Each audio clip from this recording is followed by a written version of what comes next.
Hello guys, good morning, welcome back to my new blog. তো আমি আজকে সকাল সকাল উঠে পড়েছি আর সকাল সকাল ব্রাশটা নিয়ে বের হয়ে গেছি। দেখো সামনে কিন্তু বৃষ্টি পড়তেছে, তো ছাতা নিয়ে আমি বের হয়ে গেছি। তো আমার একটু ঘুরতে ভালো লাগে তো সকাল সকাল, তো আমি তাই গেছিলাম। তো সেখান থেকে এখন বাড়ি যাচ্ছি ব্রাশ করতে করতে। তো সেখানে গিয়ে আমি বাড়ি গিয়ে হাত পা মুখ টুক ধুয়ে নিয়ে তো ভাত টাত খেয়ে নিয়ে এখন যাচ্ছি আমি সেলুনে যাব।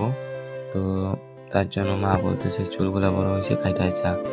তো আমারও ভালো লাগতেছিল না, চুলগুলো অনেক বড় হয়েছিল। তো বিরক্ত লাগতেছিল, শুধু চোখের সামনে আসতেছিল। তাই বললাম ঠিক আছে যাইতেছি। তো আমি সব গেলাম। তো সেলুনে গিয়ে দেখি অনেক ভিড়। আমার আমার আমি 4 জনের পরে। তো ওখানে দাদাটা কাটতেছে, আমি এখানে বসেছিলাম। তো আমার লাইন যখন আসলো একটু দেরি করে আসলো, কারণ 4 জনের পরে আমি। তো সেখান থেকে এখন বাড়ি যাচ্ছি চুল টুল কাটিয়ে।